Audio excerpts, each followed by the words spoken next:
And here we are for the third time in a row. We are, we are here together for the yearly 2024 Shmup Shmup Live. This time is a live video, so it's a roundabout. So how are you guys? Everything okay? I'd like to. I mean, we don't have to introduce anyone here. We all got everything. I guess everyone. I guess know Mark, Shmup Junkie, Paul, and myself.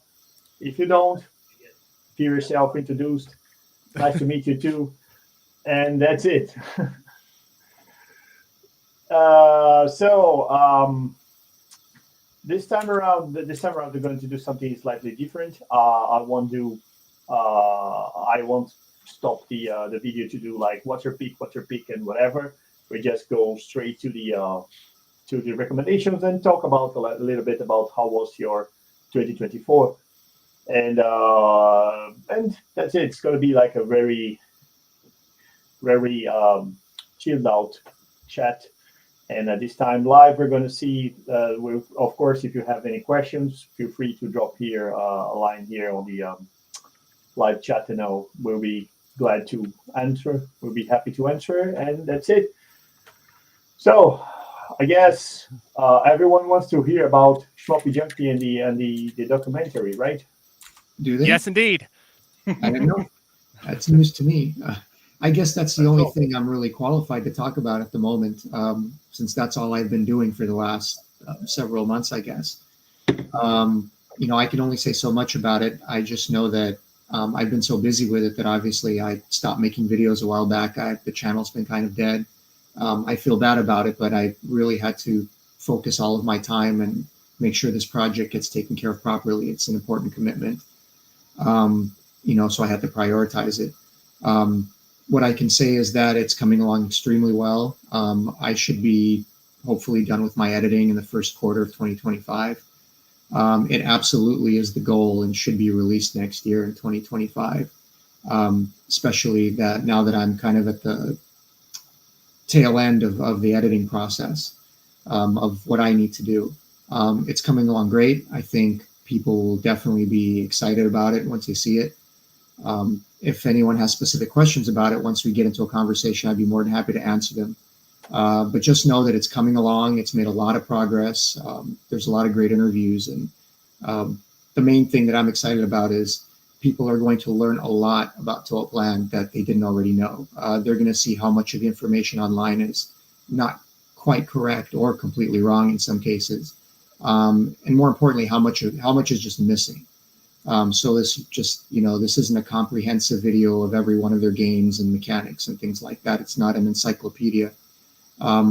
It's really like a deep dive into different developers that work for them, developers that people never even heard of before, and other big industry names talking about how they were influenced by Toaplan games. So it's just going to be a lot of interesting information, I think. So I'm really enjoying putting it together, and I'm looking forward to the final product. And then after that, who knows? Then if I have more free time, maybe I'll jump right back into it if that's what the right thing to do is. But as far as I can tell, Mark's been doing a perfectly great job taking over. And It's lonely. It's lonely, Junkie. I need someone to bounce off of. It's lonely. Like there's times where I'm like, if no one makes a video about SDOJ this month, or if I don't make a video about SDOJ this month, no one is going to make that video. And I'm like, crap. Yeah. That's true. I need to be able to sub. Yeah, I definitely want Junkie around as well to sub him in and be like, all right, Junkie, you do that one. We'll Hey, see. Junkie, one question to you. Go. Did you manage to talk to Ikeda for the documentary? Ikeda Tsuneki? Yes. Oh, of course, absolutely. I mean, there was already a special that was released. If you haven't seen it, everyone who was on the Kickstarter, that's been out for a while. There's a 20-30 minute long special that's just him discussing all kinds of things. It was a really great video too. I don't know if Felipe, you've already seen it or not. If you've backed the Kickstarter, you probably have already seen it. But if you haven't, it's going to be released. My understanding is it'll be released on the final discs too, along with all the other materials for everyone For to those enjoy. on the audience who doesn't know who Ikeda Tsuneki is, basically he's the father of Donpachi, Dodonpachi, all the great cave games, Mushihime-sama Futari, everything that you like playing on cave. He's the one doing that, and he worked on Trucks and other great games at Toaplan. So that's it. So that's Well, why yeah. it's I mean, great to know that he's there. Tatsujin is his favorite Toaplan game, and it's the game that influenced him the most. He spends a lot of time Yeah. in the special talking about how, and you can really see it after he talks about it. Tatsujin was unique because it was the very first shooting game that I'm aware of, that he's aware of, where it was really a game where it was a battle of firepower. Most shmups before then, your ship was on the weak side, or the enemies were on the weak side. And Tatsujin was the first game, especially with the mini bosses, not just the bosses themselves, where your firepower is enormous. The boss's firepower is enormous. They're extremely tanky. And it's just kind of this influence of firepower and powerful player character versus powerful enemies. And then you see that in games like Batsugan and everywhere else. He was very, very heavily influenced. And you see a lot of that in later cave games, where it's not like older shmups, where it's this battle of power between your ship and the enemy ships at all times. And it's perfectly mirrored in Tatsujin, and he spends a lot of time talking about it and how that influenced him. But really, the documentary has, like I said, Manabu Namiki. It has Gosatu. It has Komazawa-san from Seibu Kaihatsu that worked on the Raiden games. All these people talking about how important Toaplan was and how it influenced them and their games that came afterwards. So, it's really interesting from that perspective. Yeah, the Nice. thing I'm most excited about for the documentary is the bit of information that's really hard to find when I'm researching shmups is the staff stuff. Like who worked on what, when, who was where, because after Toaplan ended, it was like the great mother that gave birth to all these different smaller, or subsequent studios, like of course Cave, but we also got Rising in the mix there. And it'd be really awesome to track where these influences go, where these developers went. And so that's the thing I'm most excited about, is to learn more about the staff of Toaplan and then how they sort of dispersed afterward. Yeah, and a lot of the names are just people you won't even heard of. Like they may have only worked at Toaplan and never worked anywhere again. But they never got credit. They're not credited anywhere for these games, and now they will be. Yeah, and exactly. you can even see, and you'll see all that in the credits. Where it has every game, and it has who programmed it, who did the music, who did this, who did that. And then obviously the people that worked at Toaplan that eventually went on to co-found Cave, not just Ikeda-san. So there's that too. But yeah, you'll absolutely see all of that. So if you're looking for names, even in the special that we've already completed that Ikeda-san did, whenever we show a game, then we want to show like everyone who worked on it. So in the final credits at the end, when it rolls, you can literally just use the credits, to create your own wiki and say like, okay, so on this game, Yes. so these are the people that worked on it. And the only names that'll be missing might be people who are like very, very like in and out, small time temp people that maybe contribute a little here and there. That weren't Brought really, the coffee. weren't like a big part of it. But anyone of any significance, like I said, they'll all be in there. So, were there any well, I guess I don't know if you can say spoilers or anything, but were there any names of developers who you don't always associate with, shmups, but you find out, whoa, this guy went on to work at like Capcom or some other like some other influential studio, but it had a surprising connection back to Toaplan? Were there any people like that? not so much, because pretty much everyone that was at Toaplan, unless they were artists, there are artists that obviously went on to work like at other companies, but as far as programming, Toaplan really were kind of shooting specialists. They made a few other games. They made Snow Bros and Horror Story and some of these other ones, but they were known for shooting, and all of their top developers, like all their biggest games, were all shooting games. So I don't think there was anyone that I can think of off the top of my head that they went on and like made completely different games, of a different genre, like somewhere else. The only thing is you'll have artists, that obviously went on to work at other companies and do a lot even of work. Snow Bros, you're actually shooting on your enemies as well. So it's just not a vertical shooting game in the end.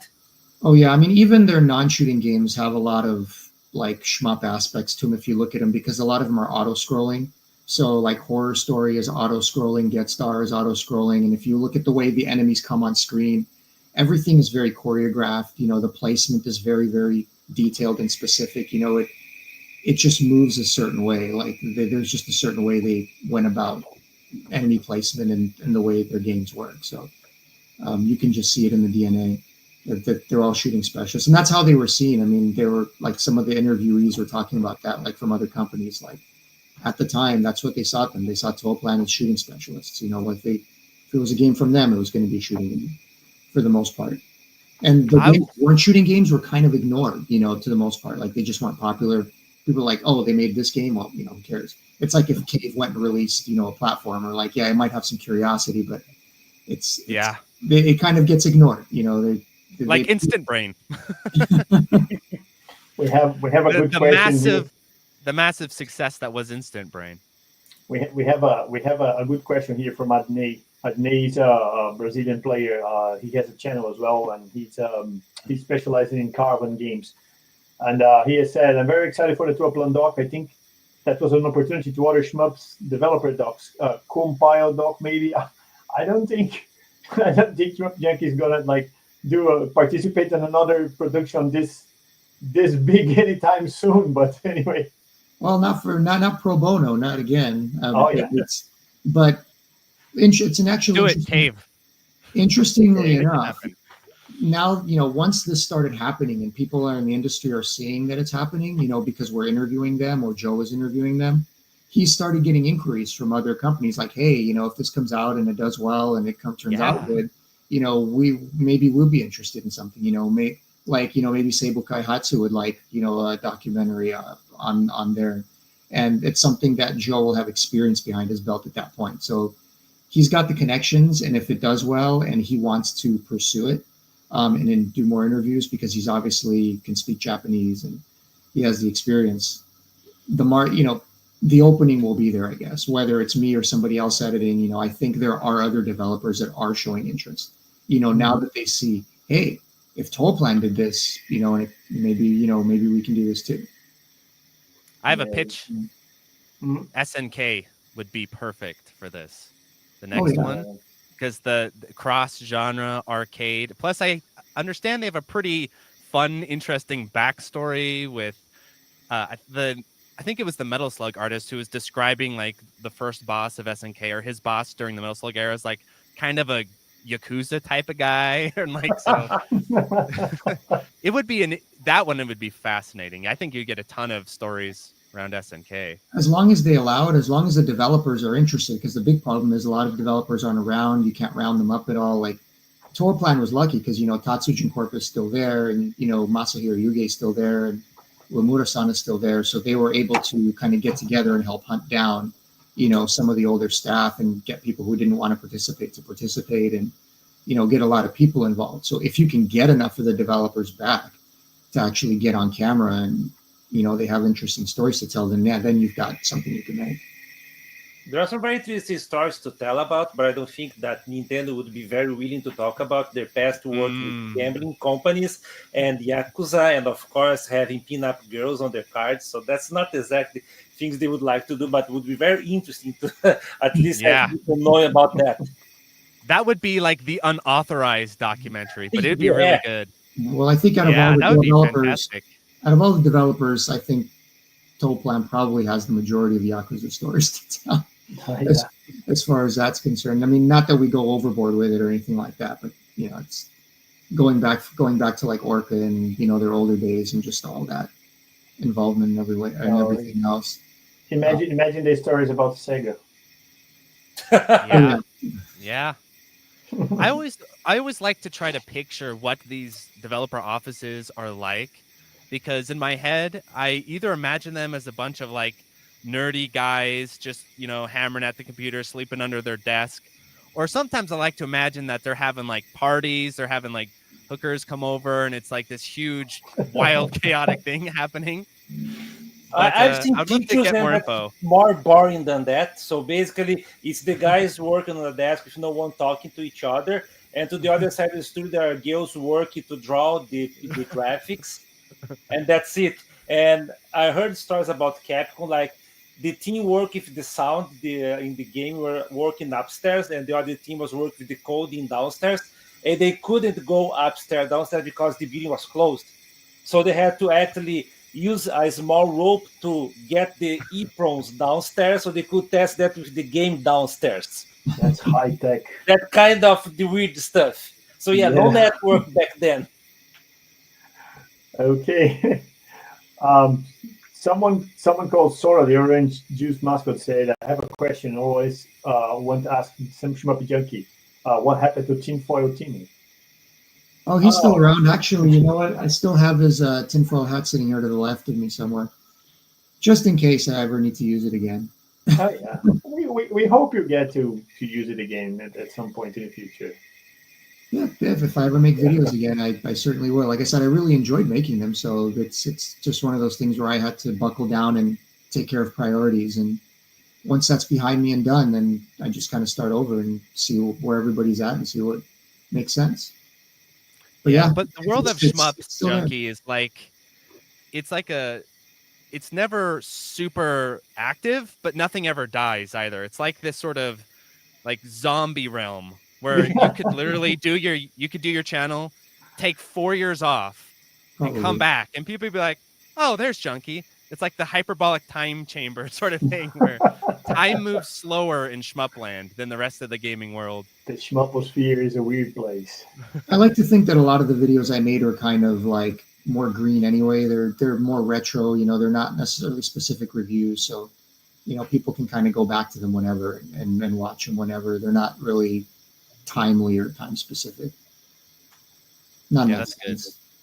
Yeah. Well, and I guess we can get back to the documentary at any point in this live, but I'd like to give it a chance also to hear from you guys. What do you think? I'd like to know what are your. I have one more question about the documentary for Shmup Junkie. Okay, go for This it. is something I've been thinking about. With older gaming companies, you know, the Arcader and stuff, there seemed to be a lot more sort of competitive spirit among the developers. Whereas like these days, that's not really a thing.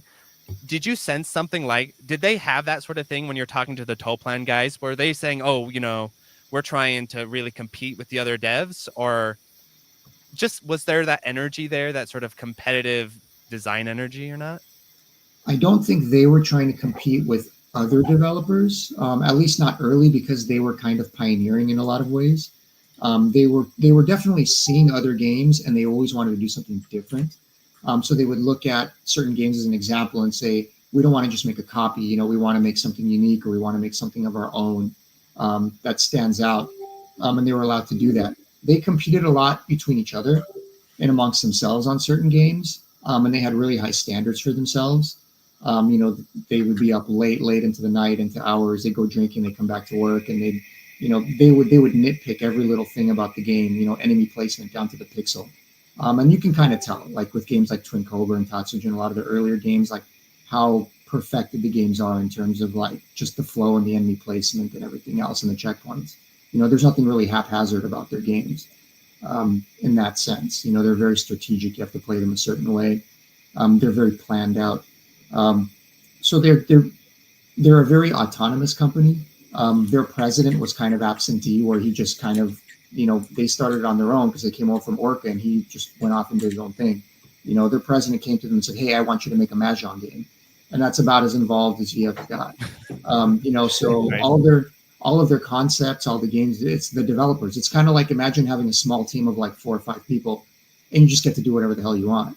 And that's kind of what Toaplan was. You know, they would just say, "Hey, this sounds like a cool idea for a game. Let's do it." And there was really nobody to say no for the most part, as long as they all kind of agreed. They wouldn't step on each other's toes. They wouldn't say, "No, you shouldn't do this," or "No, you shouldn't do that." So basically the exact opposite of how games are developed now. Yeah, absolutely. and that's why you saw so much innovation come out of it. You know, like, yes, there wasn't a business person sitting there going, "Yes, you shouldn't do this. No, you shouldn't do that." Maybe that's why they eventually went bankrupt. You know, they weren't always making the best and smartest business decisions, but they were making the games that they wanted to make. And not only that, Mark, you mentioned about that is exactly the country that people are doing games right now. But really, Japan in the 80s and early 90s, They were like in a high economic boom, so they were making money like crazy. So they could also try out any new idea that they want. So they were not restricted by financial constraints. Now it's very different because they are like for over 20 years in a large recession. But before they were like throwing money out of the window. So that reflects on both anime, games, and everything else. So you see that they have like a lot more unrestricted development methods than they have right now, and that's a lot because of the economics that really helped them back then. Yeah, I call it the gaming recession or depression. That's kind of what we're in now. Yeah, you have the right term there. Japan in the 80s were playing like in cheat mode. Like they were like they just did the infinite money cheat and that's it. Like they could do like everything they could. Show me the money in Brood War. Yeah, no, like it's like. Do you remember the first Sim City where you can put like I can't remember the password now, but you enter the password and get like infinite money. You could do whatever you want. That's basically Japan in the 80s. That's what they were doing things. I mean, a lot of the early games, they were the ones innovating. So it's like they didn't have too much to copy necessarily. So, you know, you could look at like Seibu Kaihatsu later with Ride, and you can say, you know, they looked at Twin Cobra and they said, okay, we don't want to copy them. We want to make a better game. You know, and how are we going to do that? You know, what are we going to improve upon? How are we going to improve the graphics and the visuals and, you know, anything else that we want to do with the gameplay? You know, they can kind of use it as a template and improve upon it. You know, but when Twin Cobra came out, I mean, what was it really templating or improving upon besides maybe Tiger Heli or their older game or on Flying Shark? You know, those games were really unique. Flying Shark was unique in a lot of ways. It was prototypical, you know, so, and that was because they got to do whatever they wanted. I mean, Tatsujin especially is so unusual and so unique of a shmup or a shooter for that period of time. I mean, there was nothing else like it, you know, when it came out, as far as the way that game plays and the way, and its approach to firepower. Were there any? So there were no preceding studios like Konami or Capcom flowing into Toaplan at all. Toaplan just like wow. So all these guys Toaplan came from Orca. So I mean, scratch. Toaplan was Orca. You had like Ota-san and Yuke-san and Omura-san who came from Orca when Orca went bankrupt. You know, and then that just flowed into becoming Toaplan. You know, they had a president who had the money and the finances and wanted to start. And they suggested to them, hey, let's start a gaming company. And he provided the money, but he wasn't really all that involved, besides saying make Mahjong games, because Mahjong games make money. You know, so like part of their team at some point was forced to make some straight Mahjong games, which we talk about a little bit in the documentary. It's funny, like one of the developers was like so embarrassed, like working on like the art that they had, like they were working like under an umbrella, and you know, because they didn't want to see what they were doing, and like, you know, because that's obviously they didn't want to make a Mahjong game. It's just that that's what they were forced to do. So, but yeah, I mean, they all came from Orca. There was not really a lot of filtering in. The industry was so young at the time. A lot of them didn't even know what they were coming in to do. They were interviewing for, you know, like a composer for video games or like graphic, you know, this or that, and they didn't even really know what to expect, you know, coming in, because it was such early times. You know, they had never worked. A lot of them had never worked at a game company before, coming in. And a lot of them wouldn't even admit it because it was so looked down upon at the time in Japan. You know, that if they thought you were just playing video games, so they would just say, "Oh, I'm working in computers," because you know people are like, "Oh, okay, well that's a real job." You know, if you tell them you're working, that's what I do as a YouTuber. I get it. That's what I do as a YouTuber. When people ask me what I do, I lie and say I'm a writer every time. And I go to my apartment and I have to like whatever fill out the thing, and they're like, "What's your profession?" I'm like, writer. Wow, you definitely need to know how to write. I write, and then I put them online with videos in there. You know, so I get it. Content creator is also being very right. I know, right? YouTuber. When I say YouTuber, I always fear people think I like sit around and like vlog about my life or whatever. No, and YouTuber sounds like a coach or something, but like content creator is vague enough to, you know, avoid the next question. Yeah. I would be happy to say that. I'd be like, tells me content creator, I will still ask, where do you create content? Yeah, exactly. That's too personal. That's exactly their first thought too. It's like, oh, content creator. I see. At least it's YouTube, not TikTok. OnlyFans. OnlyFans. We never know. Exactly. Exactly. That's what people would probably think. But that's we're at the point that this is so vague. This is vague enough to people with like a little bit of common sense avoid asking the next question. So they okay, fair enough.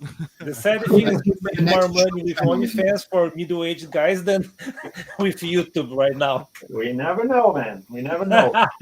New Don't- channel don't- name, Only Shmups. That's what you're Only gonna call Shmup. it. Only schmups. And that's it. Every time I That's how start you doing- should come back from Shmup Junkie. The second Only coming Shmups. is Only Shmups. Now, every time I started, not nowadays, they don't do that anymore. But every time I was doing like a main ROM set or a ROM set for I don't know, whenever an Azure drive or something, I usually do like my on the root of the folder. They're like two folders, like shmups and others, because I know what I'm gonna pick and play, right? So first I put all the shmups in a folder and everything else on the other one. So Okay, did the Toaplan guys, did they say, so they weren't, because I'm always very skeptical about this, I will say, when developers talk about their influences, were they playing Gradius or anything? Like Oh, yeah, when they're first absolutely. starting? Oh yeah, no, Did they they mention absolutely were. Gradius or anything like that? Yeah, they're pretty straightforward about it too. I mean, they got a lot of their ideas from other games and from movies and TV shows and all kinds of stuff. And they actually like talking about it. Like obviously, some of Slap Fight, was influenced. Had some Gradius influences in it. But I think they were always careful that they wanted to make their own game. So they might see something and be like, "Oh, this is really cool. I really like this idea. I like that idea." But we're going to take and do something else with it. Or they'll see a movie and it'll give them an idea, and they want to make a game based on that. Obviously, what was I? My train of thought is that they always wanted to do something unique or different, but they're definitely straightforward as far as like their influences are concerned. I don't think anybody's idea is 100% often completely unique. Some ideas are unique, like you guys like the idea for the blue thunder laser in Tatsujin. He said it just happened in a dream. He said he was dreaming about it, and then he like fell over and hit his head on something, and he just like had this idea. He's like, "Oh my god, this was awesome! I need to put this in the game somehow." So he went home and had the artist draw it up for him or something. But most of the time, just like Raiden, they're taking previous concepts and they're improving upon them to some degree. I think like Tiger Heli, the original bomb was pretty unique because aside from like maybe Defender, and that's not really a bomb, it's kind of like a smart bomb per se. I mean, that was one of the first games that actually had like a survival bomb where you had a stock of bombs and you pick them up and you drop them, and he even had the dynamic where if the bomb gets shot, it's almost like protection because you get shot in the bomb and it explodes by itself, and that's a pretty unique idea for its time. I don't know other games that did that. So there was a lot of firsts like Tiger Heli and the bomb, and Twin Cobra and the cycling power up, that it changes colors and cycles around the screen. I don't know of other shooters that did that before. So they were just being creative and coming up with cool and better ways to do something, in terms of how it affects the gameplay. Okay, just a quick highlight here. KT Core said, "I have two things to say. Mark is the most unique and absolutely nuanced reviewer I've ever seen, and I miss you so much." That's very nice. Yeah, the world misses the Shmup Junkie. We need to just bully him through this entire recording. Yeah. Well, the thing is, I'm not a good reviewer. Like, that's the thing, Mark. You're a great reviewer. Like, you really get into a game and you'll go into it for 40, 45 minutes and you'll tear it apart and what you like and what you don't like. And so I like watching your reviews and your opinions. But on the other hand, Junkie, you have a different way to present things, because while Mark, I think that he's more into the, okay, let's dissecate this thing and understand what makes it good or bad. You, on the other hand, is the kind of guy that goes to the, let's say, Wikipedia side of things. You go down. You're really good at that. So you say, okay, I recall watching your Cotton retrospective just before Cotton Reboot was released, that you presented all Cotton games, that you said, okay, what each one of them brought to the table. I still remember you making jokes about how Cotton would scream when she died in the PC Engine version. So that was kind of the thing that made your video stand out. So I think that you're not talking about the same level of content, but really it's the two different ends of the spectrum, and we need both of them. That's the point. Yeah, no. It's they said I will admit that I'm more like I'm good at hyping stuff. I get excited about a game. I really love it, so I'm good at presenting it really well and waxing poetic about it and getting other people excited about it. I was doing that on purpose because I wanted to boost excitement for shmups and for the genre. I was doing that for a very specific reason, and I really enjoy doing that. But by the same token, that's why I didn't spend a lot of time, talking about every single game or reviewing games that maybe I dislike or I don't like, that I want to criticize. Not that I don't dislike certain games or I can't criticize them, but it's just not my bag. There's plenty of other people that do that really, really well. So it's like I'll do what I enjoy doing. That doesn't make me a very good reviewer. That just makes me a fun and entertaining. I can make fun and entertaining videos about things I like. Mark will take anything and good or bad, and just be a real honest critic about it. And if it deserves to be torn apart, to tear it apart. So I said I love watching. Yeah, but we had a good dynamic going because it's like good cop, bad cop. So I come in as the heavy, and I just bully people, and like I'm like ruthless. And then Junkie comes in, and it's like, your dad is a little angry, but he still loves you. Junkie can be like the good cop. It was the same dynamic with the whole lag debate too. I mean, like we had completely in the very beginning, completely different perspectives about input lag and how you view it versus how I view it, and I would be just as intent about measuring it, like I did in a lot of my videos and presenting it to people. I just saw a little bit differently, and some people saw it your way and some people saw it my way. And I was happy to present it. It's the same dynamic between the two of us. And like I said, if I can ever come back and I've got the time, like I said, I really enjoyed making the videos. I'll come back and do it. But to be honest, I loved watching your channel blow up, and I hope that your channel always remains bigger than mine at this point. It should stay that way. It's not there yet. Your channel cannot be stopped. It cannot be stopped, What do you mean? Haven't you already surpassed it? I thought you did. No, I have not. It keeps growing. I'm like, any day now. And then yours just keeps growing. I'm like, damn it, Junkie. You're beating me, even in retirement. You'll blow it away. You'll blow it away. Actually, Mark, thank you very much for the Dodonpachi Sadayojo video. It was really fun. And I definitely, like, you covered many points that I was like in doubt before buying it. It's like I really like that game. It's one of my favorite Dodonpachis. I know most people don't like it Well, I wonder if that goes back to the port. I really do think that, because before Final Burn Neo got the ROM a few years ago, the only way to play SDOJ was like ice skate SDOJ with the lag, and that game is so intense that the lag just makes it seem completely brutal and insane. So I always feel like if we got a really good port of that game, a lot of the public opinion on it would start to shift. Because what happens is every time collectors talk to me about getting SDOJ, the PCB, it's a really beloved PCB. All of them say, "Oh man, it's a totally different experience once you play it on the PCB because of the the performance and everything." But having them buy a PCB is way too much money and we need a good port of it. So nowadays there is a pirate PCB available. So you can buy I've heard that one from AliExpress. It's still expensive, like about $1,500. So that's not exactly cheap, but let's say less than 8,000. So whatever. Yeah. Well, I'm hoping we get it on the Mister at some point. What happened to the Mister guys? But the Mister, and then we get a real proper port. I think that would really help the game a lot. We do have the ROM though, so that's nice. But yeah. Well, we can, of course, like I said, we can get back and forth on the topics here. There's not a very rigid structure, but I'd like to know from you guys, like, the reason of the thumbnail. What I put this on the thumbnail is like, what are your picks for the 2024? And there's absolutely no rules about that. If you have 1, if you have 2, 3, 10, it's up to you. And of course, like if you have 0, it's 0. I don't need to negative say 1. I don't know. We never know. And of course, like I already you already know my opinion, or I did a video about that, so I don't think it's worth like getting back to it. But I'd like to hear from you guys if you have any picks. If you agree with my picks, if you disagree with whatever. So that's it. Who wants to start?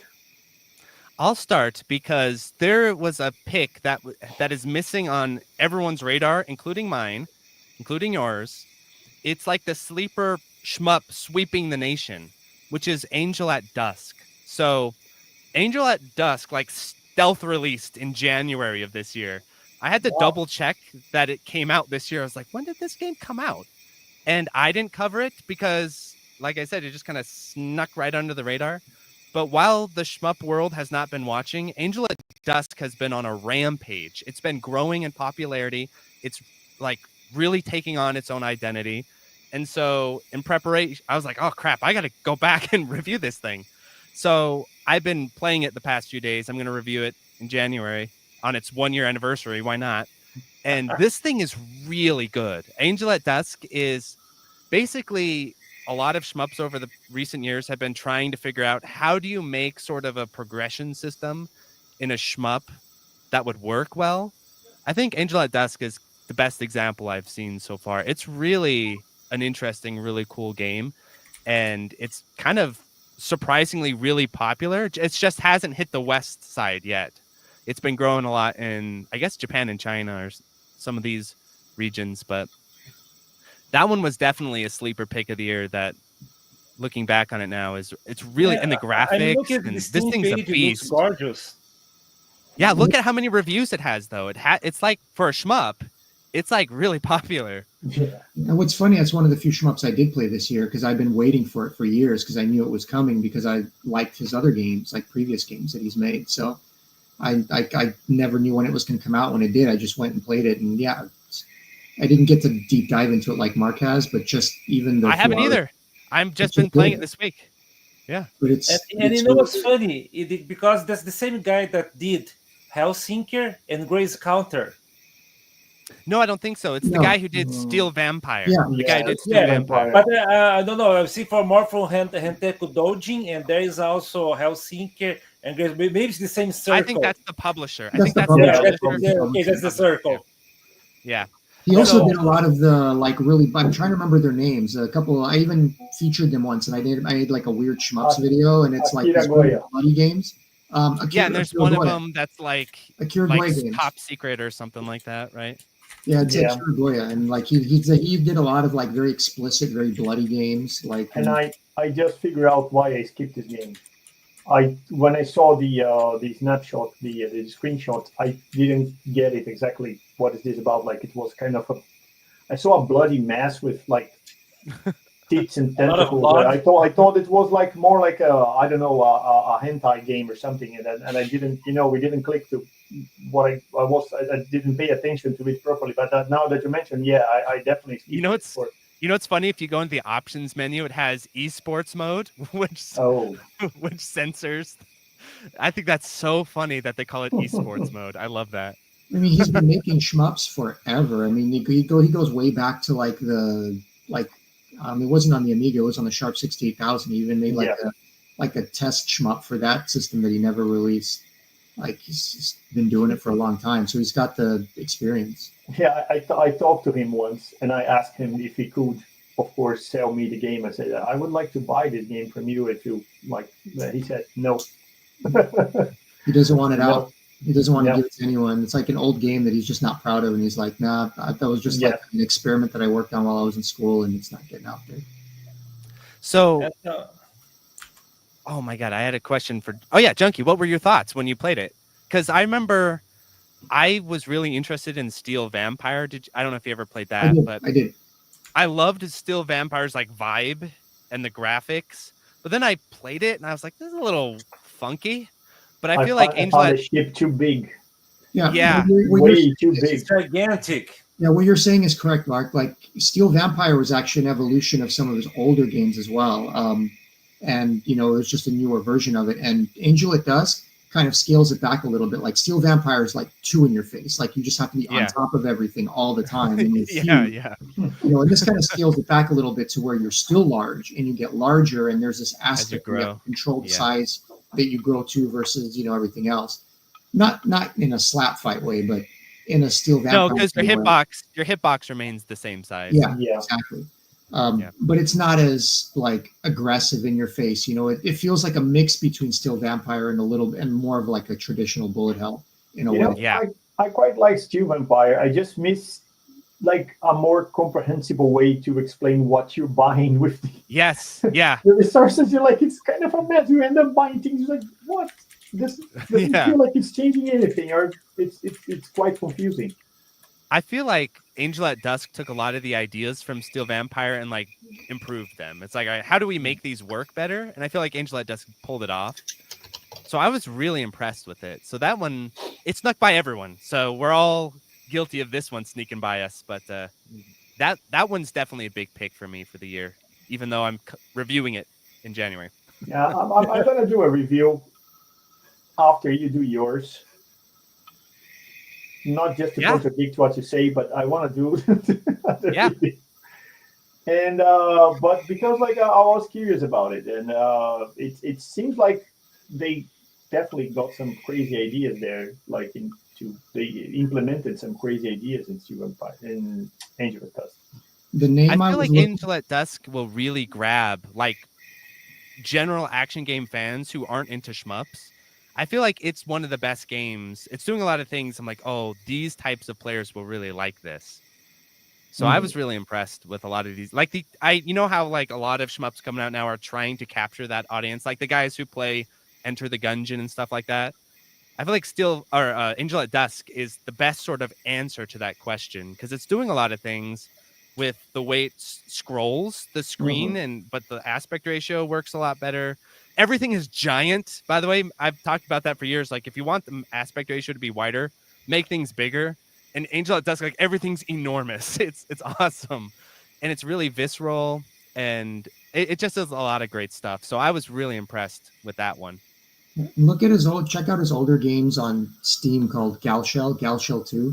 That's the one you're thinking about. That's the name you're thinking of. I just looked it up. I forgot the name. Where just everything is huge and bloody and gory and but it's a good game. Like it's not quite as in your face as Steel Vampire, but it's like that where you're very large. So it's not as evolved as Angel at Dusk, but it's definitely has its charm. And graphically, it's just absolutely nuts. Like it's the kind of game you really can't release to the masses because it's kind of like it's not rated X, but it's like too bloody and too pornographic. But yet it's not focused on it. The art is crazy. Yeah, it's like Midnight Cowboy or something. Yeah, when I did the video, I had to like blank out a bunch of stuff. I was little black squares everywhere. Imagine reviewing this. Like you have to like set the video settings to PEGI 17 or something. Like you cannot just do a regular review. Like but Angel at Dusk has esports mode, so you can just turn on esports mode. Oh my, come on! You're going to do an esports mode for a review. That's unfair. Well, you have to show the real thing. You subscribe to the Patreon. You want the uncensored version. Only shmups, right there. Yeah, only shmups. The collab channel. Yeah. Someone's going to steal that domain before this recording is over. I register right now. I'm do that. I have like 20, 30 domains registered that I never use. But anyway. Okay, that was Mark's pick. What about yours, Paulo and Junkie? You talk about Junkie. Junkie, we know you've been busy, but if you have any pick, just say it. That's fine. Sure, I'll go first, and I've got one or two. I've played some this year, I haven't gotten a chance to play a lot of the ones I wanted to. Okay. So what's the next? Then. Okay. So for me, there are two shmups that surprised me this year. One of them because I didn't expect to be any great at all. It was Trouble Witches. So the PS4 and Nintendo Switch version is very fun to play. So it's a game that has all ranges of difficulty levels, from the lowest let's say from the very beginner shmup player to the most advanced ones. Maybe Mark will say, yeah, it's still not that difficult, but let's say it tries to make a hard game. So that let's say let's you see. have something for everyone else, and of course the one that came out of nowhere, but let's say I enjoyed a lot playing this year was Devil Blade Reboot. So I think that this Oh like, yeah, that's yeah. kind of the game that everyone played and talked about this year, because really that was the kick-ass shmup. That was really, because it gets everything: great action, great level design, the enemy hordes, they are perfectly moving Yes. around the screen, both partners are great. There's a cinematic feeling that doesn't feel like it's intrusive in the game, but it's enough to give like a powerful presentation. So that's the, let's say, that was the shmup I was waiting for years to play, because it just perfect in that sense. And That's a great again, pick.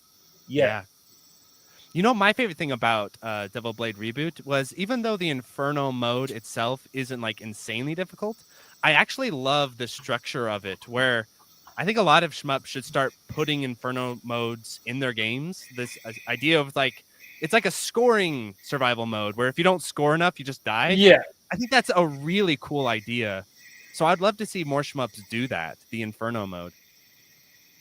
that's true, because that would take, like, say, Dio Joe to the next level, because you Yeah. have to keep scoring. But let's say it's not only because you have to score to get, let's say, a good score, but to survive. Because if Yeah, you you don't blow score, up. let's say it's game over. Yeah, that would be amazing, especially because Devil Blade Reboot uses a chaining system, kind of like the Dononpachi games. So if there wasn't a range in like a Dononpachi port with an Inferno mode style scoring requirement, that would be really cool. Like if you drop the chain, you die. That would be awesome. Yeah. But I say that So that yeah, for me that's a is great one. the best shmup for the year. If we're not talking about shmups, then I would say that my game of the year would be Metaphor or Fantasio. So that's really, let's say, the follow up to Persona games, but really it's on a more fantasy setting. That's very good game to play. And of course, there's something that's completely different: Crime City. Those, Oh, let's I've say, not heard of that one. Crime That's City? good. That's a good one. It's a yeah, platformer. Crime City. It's like it plays like Mega Man, Oh, and interesting. it's, let's say, think about Escape from New York, but on a Mega Man setting. That's basically the Interesting. thing. It's really great. Yeah, I've not heard of this one. It's not really difficult. You can, let's say, you can beat it in a couple of hours, but it's a game that, say, it pays homage to Ninja Gaiden, Castlevania, Mega Man, and all, let's say, 8-bit games from the past. And it's very well presented. If you enjoy to watch, let's say, 80s action movies, let's say, the game is, let's say, full of the 80s movies vibes. So that's really great to play as well. Oh yeah, I'm looking at it now. It's like a sort of a so it's like a Contra Mega Man style running gun. That looks cool. Yeah. Let's say you play with a boomerang, so you're not shooting far away to the screen, but so you have to get somewhat close to the enemies. But man, it's fun. That looks cool. I actually Yeah, that got looks awesome. this one on the Philips Live from during the last marathon. Nobody was asking one question, so I just answered it and they win. Yeah. So it was completely random, and I started playing. Hey, this is good. According to the internet, Prison City is inspired by Shatterhand on the NES. By Oh, Shatterhand, okay. yeah. Yeah, Shatterhand. Yeah, absolutely. I mean, when I was playing the demo way back before the game was out, that's the first game I thought of when I was like doing a preview for it. It's very much like that game. 'Cause I remember playing like Shatterhand, Vice City, and some of those other games at the time, and it definitely reminds me of those. Okay, we have a question from Sora the Orange's mascot. Hey, Smoky Junkie, what's your favorite RPG? RPG? Oh gosh. Yeah, I'd like to know everyone's favorite RPG. Let's see. Okay. I just told mine. Come on, that's not fun. Well, with terms of RPGs, I'm kind of old school because the only RPG that I played this year that I really enjoyed, I played with my wife, was Baldur's Gate 3. We played through that together. But we've played all the Baldur's Gates together, so it's just something I do. And that's not so much. It's an RPG, but it's more like strategy, and it's the battle. It's more like a real-time strategy RPG. Yeah, I think we have to exclude real time, because then I would just say like Brood War or something like that. Yeah, exactly. It has to be turn for based. me, RPGs are old school. Like I go back to like the old Ease games, and I played the original Final Fantasy on NES. I still have it. Like, so my favorite RPGs are like those old RPGs, whether it was the Ease games on the TurboGrafx or the first few Final Fantasy games that I played on the 8 and 16-bit systems. Once the later systems came out, I had a lot less free time, so I didn't really get into RPGs anymore. Like going forward, Final Fantasy 7 and 8 were probably the last like real long big RPGs I played. But my favorites are still all the old ones, the originals. 6 is a great one. Yeah, 6 is great. But I mean, I can still play the original, like just for nostalgia. I'll whip it out, and if I had the free time, I would just sit and play the original again on an NES, and I'd be perfectly happy. I was thinking about something here. It's quite hard to classify a game as an RPG nowadays, isn't it? Because the RPG elements are everywhere. Like you have RPG elements on pretty much every single game that's released. Yeah, so Metal Gear Solid 3 Snake Eater has RPG elements. Does that count? Yeah. Well, Steel Vampire has some RPG elements. Like you can customize. Angel at Dusk as well. Yeah, it's quite hard to say like this game is an RPG. Like back in the day, I think easier. Like you could level up, you could equip and then equip items and have like different paths for each character. But nowadays, RPGs are kind of ubiquitous. Yeah, and they not are to really mention that they try to push the word RPG into every kind of game. Like they get Stellar Base, say, "Oh, that's there are RPG elements." Say, "No, freaking hell, there's no RPG in there." And so they try to sell the word RPG to make it say, "Okay, it's different. It crosses the different genres and to gather more people." No, sorry, that's not RPG. It's a very marketable word, I guess. Exactly. You know what that's going to happen with, I think, in the next few years is Bullet Hell. Have you noticing this? It's the same thing. Now, Bullet Hell is becoming a real marketing word. So you'll play games, you're like, have you heard this isn't a Bullet Hell? Have you heard?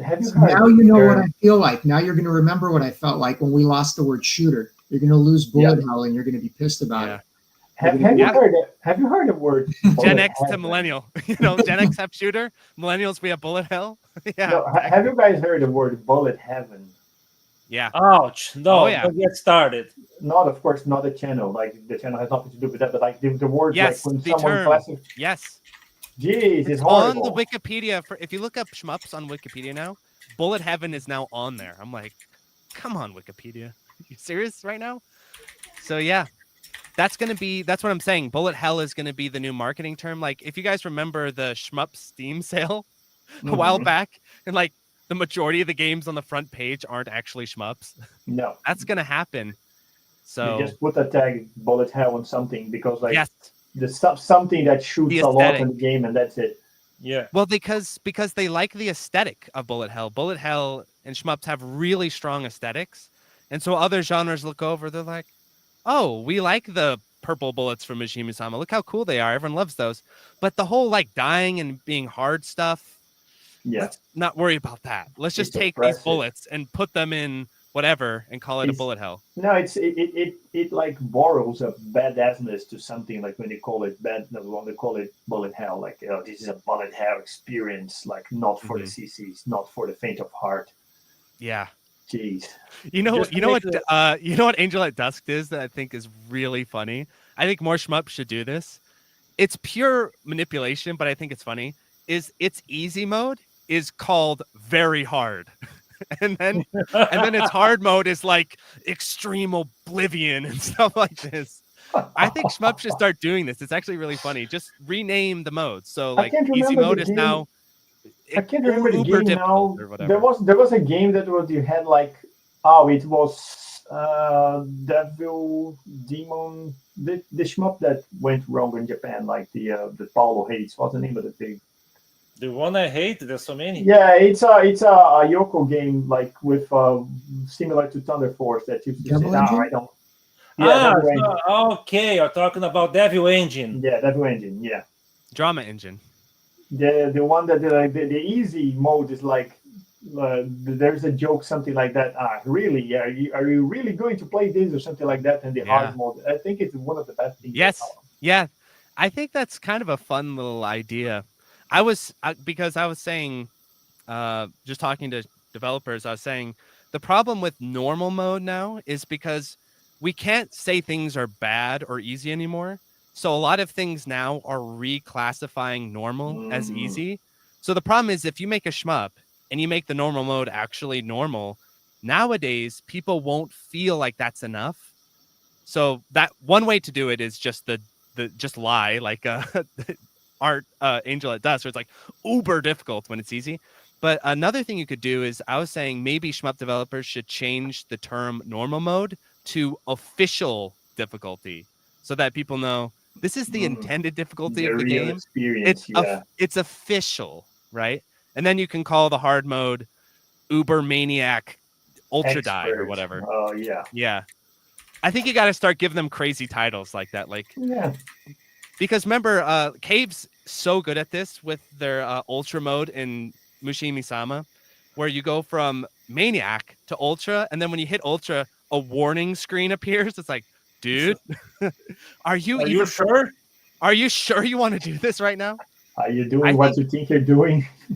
I think more shmup should do stuff like that. Like when you play the ultra hard mode in a shmup, a warning screen should come up or something, just to sort of sell the idea that this is intended to be really hard. We're not responsible for any trauma you acquired by playing. Yeah. Yeah.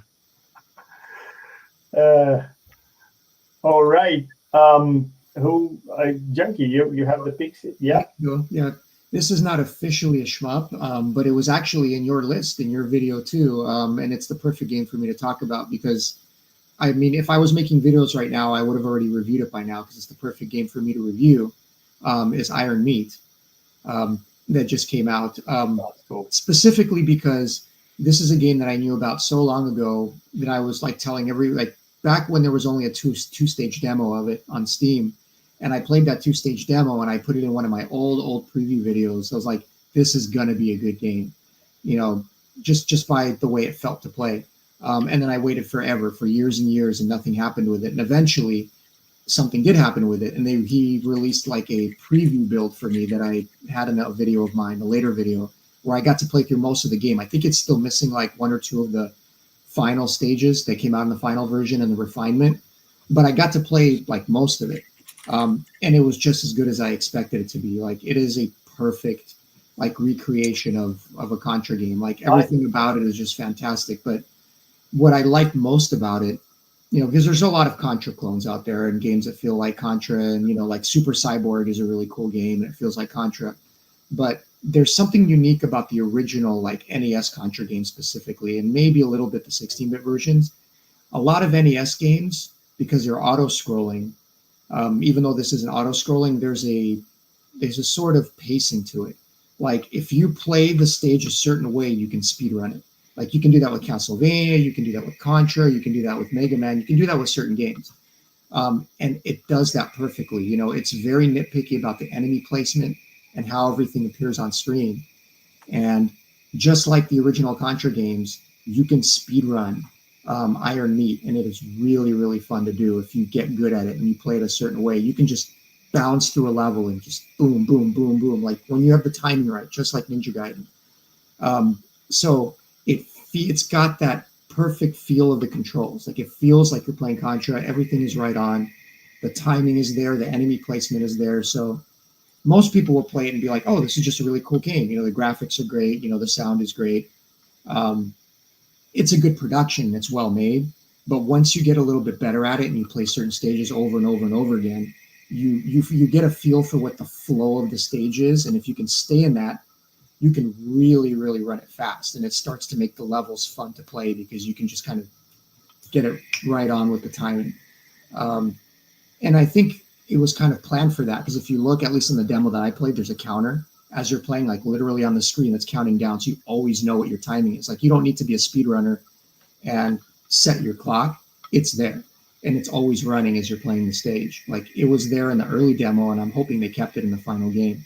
And then there's like all these different skins you can use, and you can make your own character with like different heads and bodies and bottoms. And the idea is that you can like customize your own funny looking or unique character, and you could speedrun the game that way, or you could speedrun certain stages. So that's kind of what I got from Iron Meat. Is it's not just a good game and detailed and everything else that comes into making a good Contra clone, but it's got the details down enough and the pacing and the enemy placement down to a level where it feels like you could speedrun it in the same way you could the old Contra games. And I really enjoyed that. So like when I played it, so like for me, that's like it came out just as good as I was hoping it would. Caveat, I haven't been able to play the final release because that just came out. But the pre-build that I played, even though it's like over a year old, was like almost all the stages in the game, and it was pretty close. And I'm sure after that, he must have refined it even further. And back when I played the demo, the difficulty was high. Like it was, if you were going to play it like deathless, or if you're going to run through a level and you only had, let's say, 3 lives to beat the whole game, it wasn't easy to do. You really had to have it down. I'm not sure if the final version got easier, if they toned it down, or if they give you more lives. I'm not sure what the final build is like, but the build that I played was right on. It's how I liked it. Yeah, they definitely squeezed a lot of content into the game. Like I even like it more than the Contra Galuga, Operation Galuga. Like I think it feels more Contra than the official Contra game. But anyway, just a shout out from Stepanicus. My question for the panel is, why no love for tethering? They have been churning past few years, but I see a lot of coverage from tethering. No, that's a lie. Junkie has been talking about tethering forever. He's just not talking about games anymore because of the documentary. Well, I talk a lot about tethering because like it pings me and reach me out directly and say, hey, I have something to show you, and we have this close relationship, and but the guy is like, I think he's very resourceful in terms of making games. He has good ideas, and he get like good results in the end. Like he implements the idea very well. I don't know. My job is to try to make him more popular because I really like the what he achieves in the end. But like, I think like we've been everyone has been chasing like different objectives, like in YouTube, and not always like what you want to review, what you have to review. There are different things. Like sometimes you guys, for example, I have a script for a video I already shared with Paulo. I'm dying to start doing this video, but I can't. Like I had other things to. I had to prepare the 2 versions of the Best of 2024 in Portuguese and English, and I couldn't just start working on it yet. But I will at some point. I will. Maybe I don't know. It's linked to the you don't find time to talk about everything or to cover about everything. But I don't think it's anything particularly bad about about his work. What do you guys have to say about it? Is that the guy who did Moon Dancer? I'm looking it up.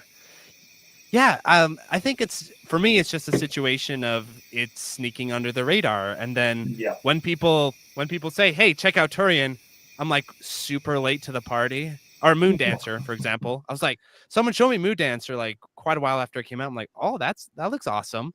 But a lot of these things sneak right under the radar of what I'm up to.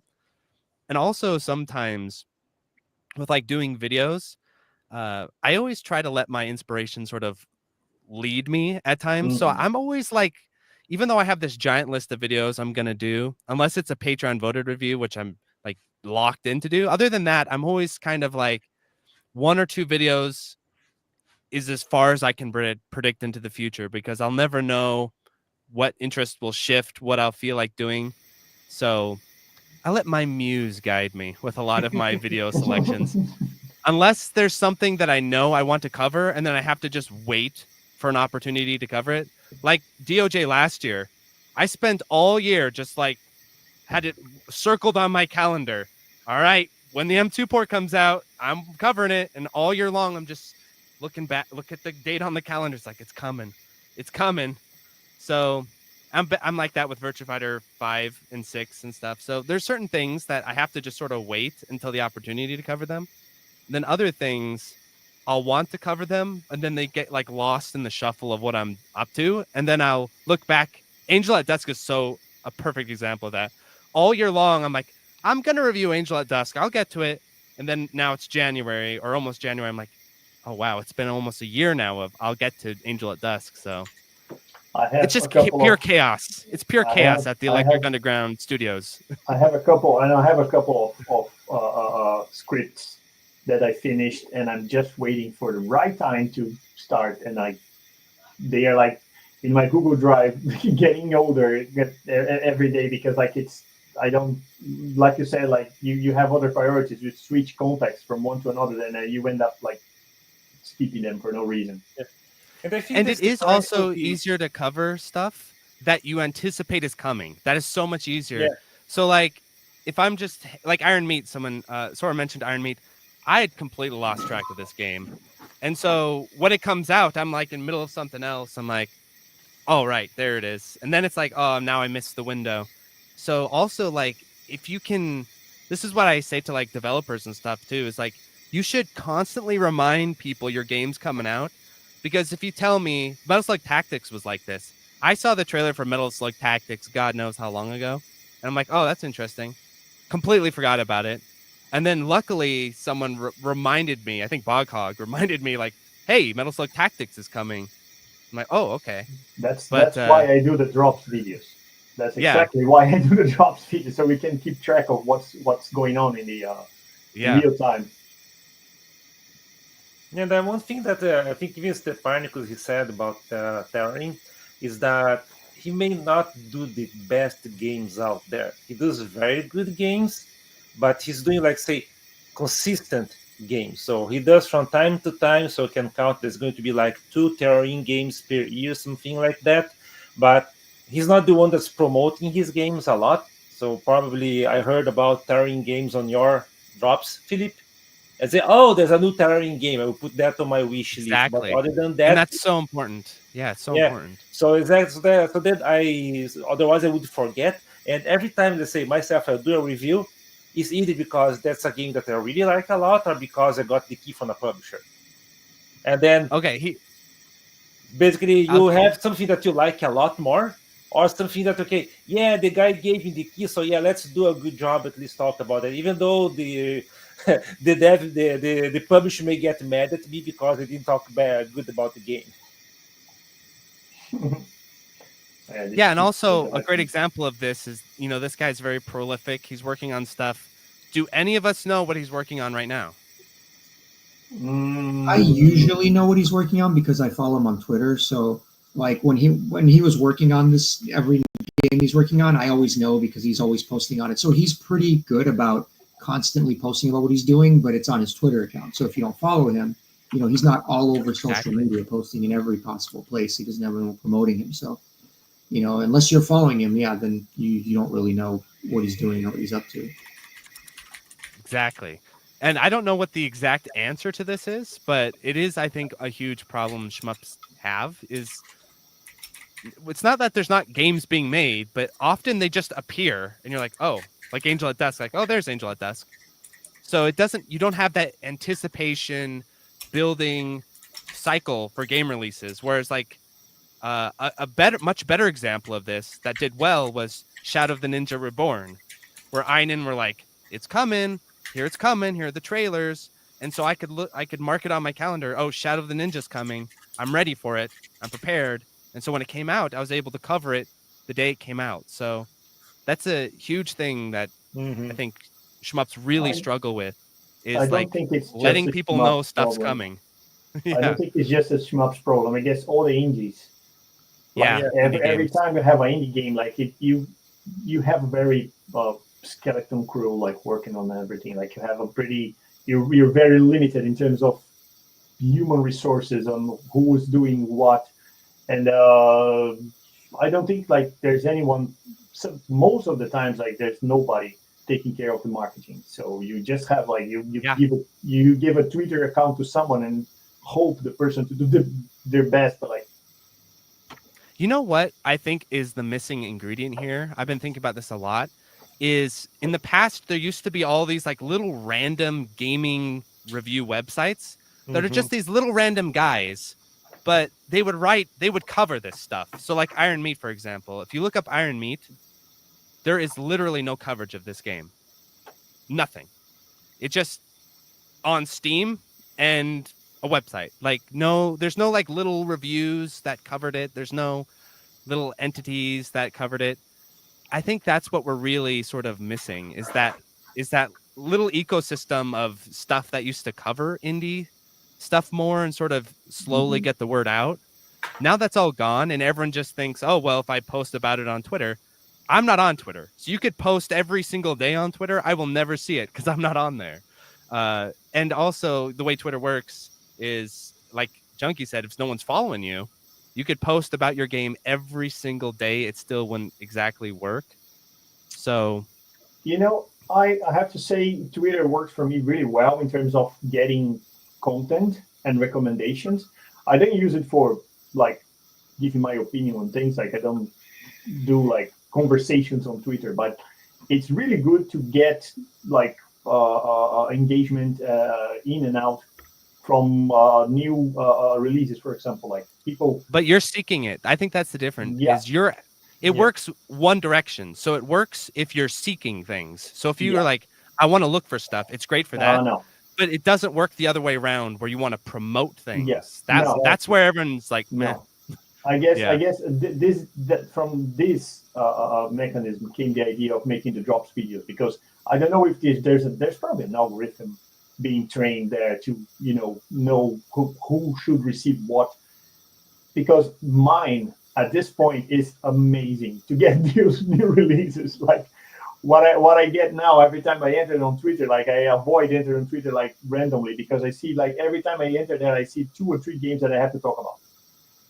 And it's really good to get new recommendations. Like it's amazing. Like and I guess because the algorithm knows like you talk about games, and when I post a Twitter, I put them on I post a video, I immediately post it on Twitter with everyone marked. It gets back to me with new recommendations every time. So it really works. Definitely works really well. See, I think your Shmup Drops video is a great example of what I'm talking about, because that's like, I think when it comes to like getting games out there, you gotta hit every platform in all these different ways. So for me, YouTube videos work. So for example, I watched your best of the year 2024, and some of those games on there, I think Iron Meat being one of them, I was like, oh, that came out this year. So there's all kinds of stuff like your drops videos are really helpful for that. But it would be great if there was some sort of extra mechanism that wouldn't be social media though. Like I said, like a website or something that would just like every week be like, here's what's coming out. Or if there's nothing coming out, just be like, nothing's coming out this week, check back next week or something. Something a little more external. Well, magazines print though, so that there's a lot of time and delay between getting the magazine to you and stuff coming out. Yeah. And so but the problem is, the reason why these don't exist is because the guy's uploading every week what's coming out. He's not going to make any money. So why should he even bother? And then everyone's like, well, just post about it on social media. That's like close enough. So yeah, we have a real gap, I think, with like getting the word out about these releases. Yeah, well, we'll get there at some point. Like there's, I don't know. I'm pretty optimistic in terms of see what we're having now in the gaming bubble as a general. Like and I'm pretty happy on how fast things are moving. Like how fast you get in contact with someone. Like Terrain is just one case. Like there's more developers from Japan that they are pretty hard to communicate. They don't because of language barriers and everything, like time zone and whatever, they get not just to me but to everyone. So I guess at some point we'll have and the problem talking about Japan is that it's not only about devs being hard to talk to, but because they have a different mindset. They think about, okay, I'm going to the next Comic-Con, I'm going to sell my games there, physical media, people are going to follow me online or all this stuff that Japan only. but they don't care about Western audience. And that's the striking difference with Terroring, because Terroring, he does his games for the Western audience. He does them on Steam. That doesn't sell a lot in Japan, but he knows that it sells outside Japan. And most devs in Japan, up to this day, they're still thinking about, okay, I'm going to sell this in a conference and a comic or something like that, and that's it. They don't think about, okay, I can make extra money if I put that on Steam. Yeah. Yeah. Well, and I was going to ask you, in regards of the YouTube, now it's the YouTube roundup. Roundup, like how was like? I know that we know that Junkie is unfortunately away from the from YouTube now, because he's finishing the documentary. Mark switched to full-time YouTuber. Indeed. That's pretty bold. I'm saying it's very bold. It's very bold. It's somewhat insane, but yes, I am borderline insane. But anyway. I'm living the proper. I always think about it like this is the 2024 version of being a bohemian artist. You know, you read like On the Road, and you read about the people in those cafes in France. Being a full-time YouTuber in Idaho is like the version of that, where I'm just this bohemian dude rambling about games, having my lunch at gas stations. I mean, it's not glamorous, but it's really fulfilling shift for me. So, and Paulo and me, in case you guys don't know, like I think most of the audience here is not from our Portuguese speaking original audiences. So we are taking care of channels like we're taking care of channels in Portuguese and English now. So it's been kind of hectic. Every time I do a video, I have to do two. So you can imagine how it is and you have to rewrite the language, because like if you just translate something from Portuguese to English and back and forth, like it doesn't make sense, or the joke totally dies, or so it's been hectic. I don't know for how long I'll be able to do that, but it's been fun. I have to say it's been fun. It's two totally different worlds, like dealing with but it's a fun perspective, because really when you talk, let's say, to other Brazilian people, we talk in a way that we are trying to do content, especially for people that we used to grow up with when we were younger. Now, when you go to an English audience, we are trying to do something different. Okay, I'm trying to tell how was it growing up in a different place than what you see over there. Because as I said in my last video or at New Retro Pixels, my kids can buy a Steam Deck or PS5 on minimum wage on their part-time jobs in North America. In Brazil, with minimum wage, you can even get close to buy one of those things. I say they can buy the Steam Deck and the PS5, and they still have money for lunch. In Brazil, you have to spend like 2 months the entire salary, and you can't eat anything.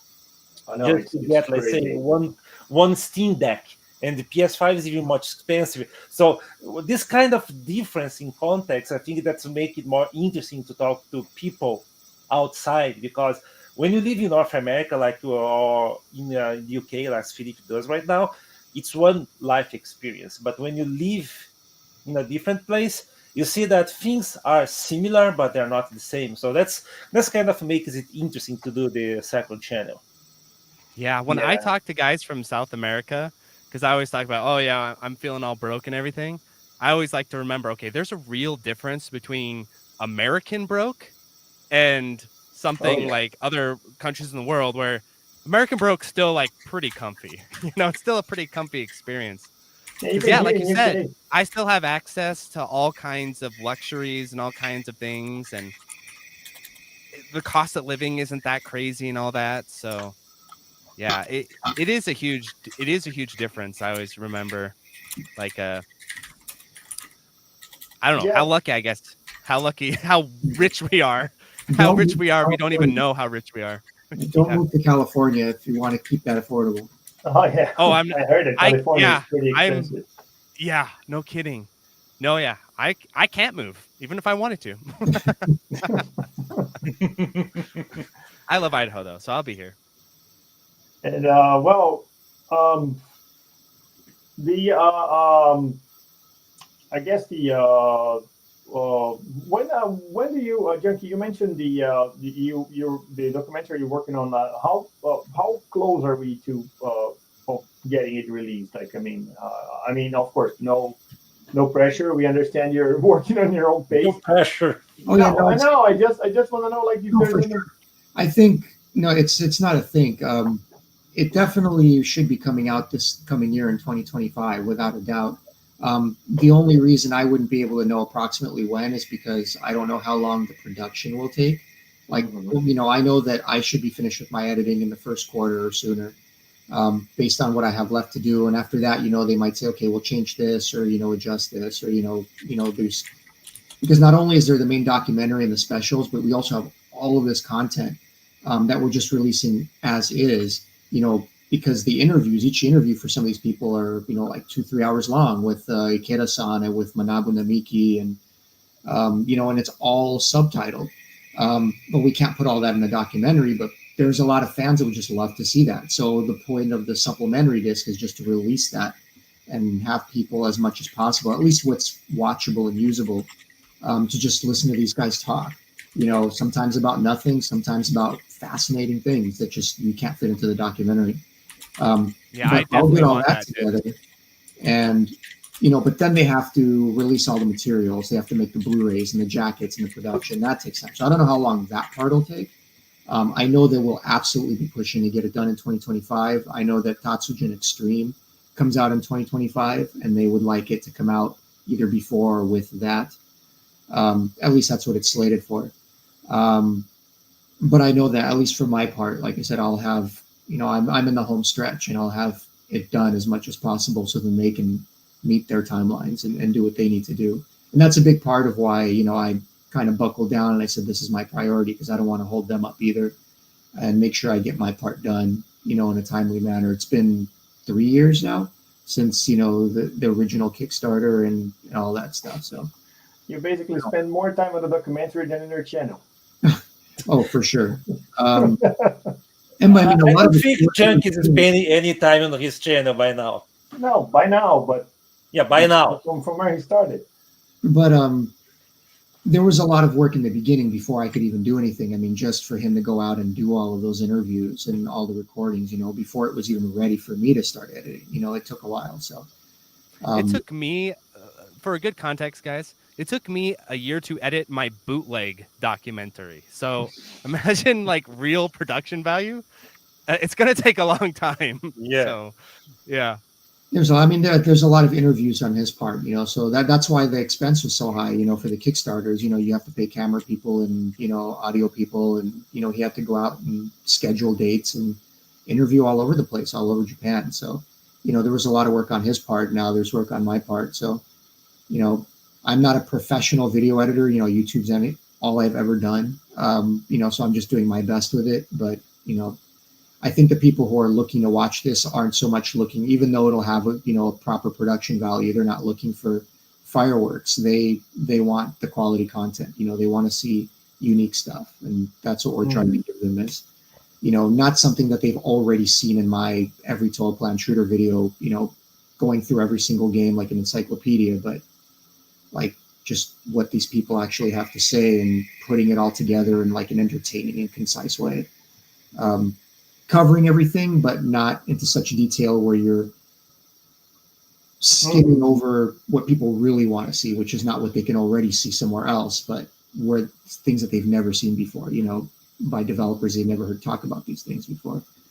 And that's what I want to do. So we're there. We're getting there. Like I said, I'll be done soon, and people should hopefully, barring something happening, expect it to release next year. Yeah, I remember when I worked on my Passion Against Reason documentary, one of the hardest things about it, I assumed it would be like the technical editing process of it, but the hardest part about it was I had this giant pile of footage of talking to people, randomly filming things, just I think it's like 50 hours of raw footage for that. And then I'm just sitting there staring at 50 hours of footage like, how do I make this some sort of coherent thing? So I literally had to I eventually decided, okay, I got to literally write a screenplay for my own documentary. So then I had to sort through all the footage and like write a screenplay and then like assemble something coherent out of it. So so that can be a really time-consuming process, but it's not the type of thing you would expect would be so time-consuming. You'd think, oh, 50 hours of footage, you just pick through that, kick that out in a week. But it's like you have to tie everything together, and well, that's what I thought. I was like, no problem. I know, I'm joking.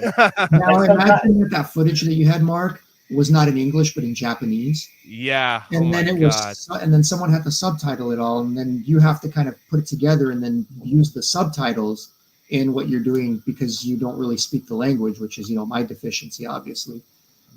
So, that's another level of complication to it. So once we're done, you have my narrations, but then you also have the Japanese narration, the original without the subtitles. And then you have, assuming nothing changes, we have Mark Busler on board from Classic Game Room, who's supposed to do the main narration for it. So he has to take my narration and narrate his own, and I got to put that in there. So there's a lot to it. Oh, actually, I just recalled something that I had to talk about here in the presence of Shmup Junkie, because some people are coming to me and saying, "Hey, aren't we supposed to have a video of yours in Shmup Junkie's channel?" And I said, "Yeah, we talked about that." We decided that the format is not the best for the for what we're planning. We're going to figure out something in the future. And people said, I think you guys, I don't know, had an argument or something. I said, no, man, that's not true. Like, come on, it's just like we just didn't find a way to publish it yet. Like, we're eventually do something in the future, but it doesn't need to be that video that we talked about in the channel or something. But people are expecting it, and I sometimes don't have what to say. Like, the bottom line is that it's my fault. Everything is, and I'm happy to admit that and say that, don't blame anybody else. It's on me. Even the idea that I had where I wanted to, post other people's things on my channel, and I fully intended to, and some people were coming to me with their videos, but the problem is that even that requires a certain amount of work on my part. It wasn't just a simple, okay, well, I'm just going to take it and throw it up there. I can't do that. And it's my fault. I literally don't have enough time to even do that. So it's one thing to have good intentions, and I think if I had the time and I followed through with that, I'd probably have, several more videos up on my channel right now from different people, because I took them and put in my own, 1 or 2 days worth of work on top of them to make them what they need to be, and then posted them. But I chose not to do that. But I chose not to do that. So it's like, that's on me. It's completely on me. When someone asked me about this, I said, just say, man, do you know why I don't do dossiers anymore? Because every time I had to do a dossier, I think it takes me like a month doing the capturing everything, editing and whatever. He's doing a full-blown 3 hours plus video. I don't know how big it's gonna be. Like, man has no time. Like, it's not his day job. Like, he has other things to do. Like, we didn't figure out the way that's not like it's not like I'm doing that full time. I'm doing that in my free time. So yeah, exactly. And my plan was this is my secret plan. I was going to start just spamming Shmup Junkie with bunches of cave videos that I want to just randomly make. I was like, I can't make 6 videos about Gwange on my channel, so I'll make a 7th video about Gwange and send it to Junkie. But even I was like, oh, crap. I know, but I didn't have time to do it. This is my whole plan. I'm like, I'm going to spam him with Gwange videos. And yeah, I couldn't get around to it. So yeah, it's just, I think like the video production side of things on YouTube, it is a very time consuming process. And what's funny was that when I went full time, I assumed, oh baby, I'm going to be dropping video. It's going to be like a flow of videos. And then I found, okay, make 1 video a week. And I'm like hustling to do 1 video a week. Yeah. And because I think standards get higher as well. Because exactly. now you're full time, you have to do better before. Exactly. That's exactly right, Paulo. I would sit and for the STOJ video, I edited that like 5 times longer than I would have a few years ago because now I have the bandwidth to do it. I'm like basically slowly morphing into Shmup Junkie where I'm like spending all this insane time editing the videos. I'm like, okay, now I get what Junkie was talking about with everything takes forever to do. No, Yeah, and you even when went. my channel was live and I was making videos, I was releasing something like once the production values got to a certain point, like what, once every 2 months, maybe more like 3 months. Yeah. It's like it was taking me months to make those videos because they were massive, I was putting a ton of time and production value. So into many it. cuts, so many edits. So it's like I wanted, Yes. I wanted to make the final product that I wanted to make, and I wasn't going to compromise. I'm like, fine, it's okay. I don't care if I don't post anything for 2 or 3 months, but when I do, it's going to be what I wanted to do, and it's just a different format. Like with what you do, Mark, you're lucky in that a lot of it is very dialogue driven, so you can just sit and you can talk about the game and you can review it. And the footage that you're posting, there's a lot of editing involved, but it's not as much editing as like what I'm doing in some of the videos. So like every 3 seconds, I counted. If every 3 seconds you have a cut. If I you counted, hustle, Junkie. And not only that, you have like to you can find the release a cut video that like fits every what week we're or talking two. about. Like every week or two you can release a video, right? Like if you really hustle. There's no way I could release a video every week or two, like with what I was doing. Like, and Junkie, one thing that you did in your videos that was impressive is that you were talking about the games, and when you talked about something specific in the game, you had a footage for that. So that's also the extra hard part, because you have to play the game to that part, you have to capture it, and then you have to cut it right in place. So that takes to do the extra level things. Every second, like every minute of footage, every 2 minutes, just a lot of work. Like it got more and more into that way, and that was by choice. It's what I wanted to do, and I enjoy doing it. And maybe that's why I'm doing a documentary now, because I kind of wanted to branch out and see what I could do with it. And who knows? Maybe I don't go back to making videos. Maybe I go to making documentaries.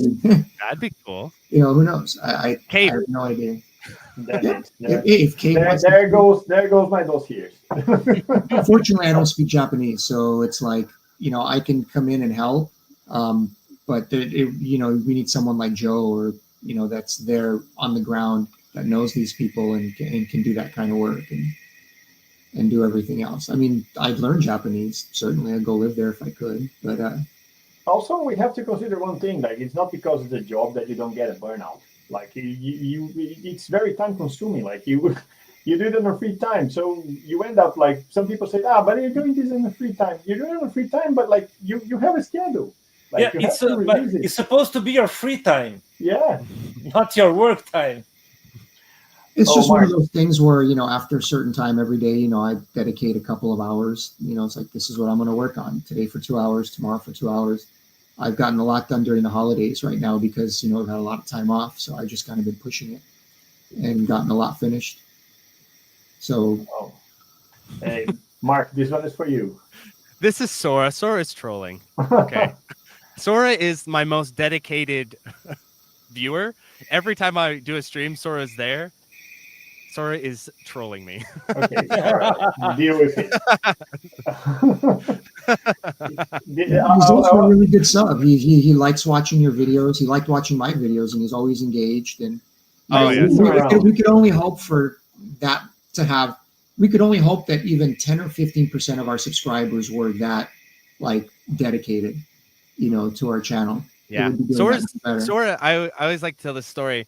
There was days where I was practicing Ketsui, like Omote save states, and so it was the most absurd stream of all time, where it's just, and I didn't have even a mic either. I think it was just like every 5 seconds me resetting a save state on like Aura or on Omote, and it's just me and Sora for like hours, just playing Ketsui.